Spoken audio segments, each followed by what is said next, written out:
Welcome বন্ধুরা, কেমন আছে সবাই? বড়দের আমার নমস্কার আর প্রণাম, ছোটদের আমার অনেক ভালোবাসা, আদর আর স্নেহ।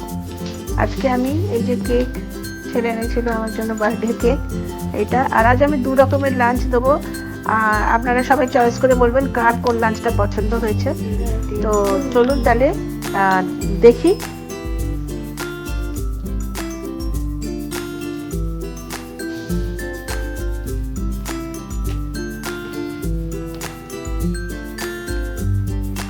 এটা টাইপ 1 লাঞ্চ, যেখানে ফ্রুটস আছে, কিনুয়া আছে, মানে যে কমলা লেবুর আর একটা ভ্যারাইটি এটা, আর আঙুর আর কলা, এটা হচ্ছে মধু, 1 গ্লাস দুধ, আর এখানে রয়েছে একটা ওই বাটিতে রয়েছে একটুখানি খেজুর আর আমন্ড।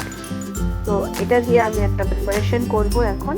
এটা আমার আজকের লাঞ্চ, 2 রকমের লাঞ্চ রেখেছি, আপনারা দেখবেন। আর কার কোন লাঞ্চটা পছন্দ প্লিজ কমেন্ট করে বলবেন। এই কিনুয়াটা কিন্তু খুব ভালো হয়, অনেকটা রস হয় কিনুয়াতে। আমি তো ফ্রুটসই খাবো, আজকে রস বানাবো না। তো এই যে খেজুর, আর খেজুরে নিয়েছি আমি 3-4টে বাদাম নিয়েছি, আমন্ড, কাঠবাদাম, আর এখানে 4টে বানানা আছে, আর মধু আর 1 গ্লাস। এটা দিয়ে আমি একটা প্রিপারেশন করবো এখন, আপনারা দেখবেন। তো এই রকমের লাঞ্চ মাঝে মধ্যে করলে ভালোই লাগে। সবসময় রুটি, ভাত, তরকারি, ডাল, মানে এই আমার চয়েস বলবো। এরকম করলে হেলদিও থাকে, আর এ বানা ফ্রুটস এসব খাওয়া হয়ে যায়। যারা এরকম ফ্রুটস খেতে পারে না, তারা এটাকে কীভাবে খাবেন সেটার আইডিয়া আমি একটা দিয়েছি। এই কিনোয়া আর যে আঙ্গুরটা এমনিও খেতে পারেন, আমি এমনি খাবো, রস করবো না, কেননা মিল্কের সাথে আমি রস খাবো না। ফ্রুটস খেতে পারি, বাট রস করে খাবো না, আদারওয়াইজ রস করেই খেতাম।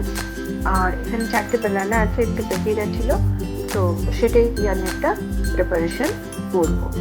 তো চলুন বন্ধুরা, তাহলে আমি শুরু করি প্রিপারেশনটা। তারপর আপনাদের এটা মধু, মানে ভালো কোম্পানির মধু, খুব এই মধুটা আমি ইউজ করি মাঝে মধ্যেই। আমি মধুটা নিয়ে আসলে একটা দিলে পরে চিনি গুড় দেওয়ার দরকার পড়ে না। আর যারা মধু স্কিপ করতে চান করবেন। এটা 1 গ্লাস দুধ নিয়েছি, এই দুধের মধ্যেই আমি প্রিপারেশনটা তৈরি করি। তো এখানে ডেটস আছে, মানে খেজুর, আর কিছু 4টে কাঠবাদাম আছে, আমন্ডস আছে। তো এটা দিয়ে আমি একটা প্রিপারেশন করলাম, মিল্কশেক বানালাম সবটা দিয়ে, কলা। এটা বন্ধুরা, এটা টাইপ 2 লাঞ্চ, যেখানে আছে ভেজ ম্যাগি আর ব্ল্যাক কফি উইদাউট সুগার। তো এটা টাইপ 2 লাঞ্চ। এই ভেজ ম্যাগির মধ্যে যথেষ্ট ভেজিটেবল রয়েছে, মানে ক্যাপসিকাম আছে, গাজর আছে, এখানে বিনস আছে, হ্যাঁ, অনিয়ন তো আছেই, টমেটো জিনিস, টমেটো প্রিচার করেছে, আর একটা রেডিমেড সস করেছে, চাইনিজ সস।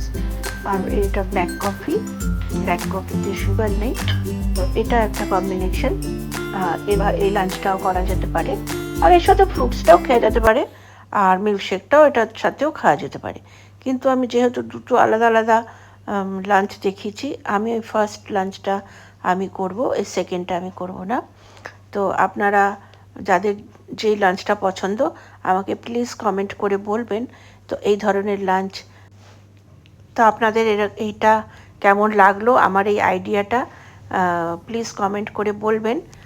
ফ্রুটস সাথে লাঞ্চটা বেশি ভালো লেগেছে না ব্ল্যাক কফি ভেজ ম্যাগি লাঞ্চটা বেশি ভালো লেগেছে, সেটা আমাকে কমেন্ট করে অবশ্যই জানাবে।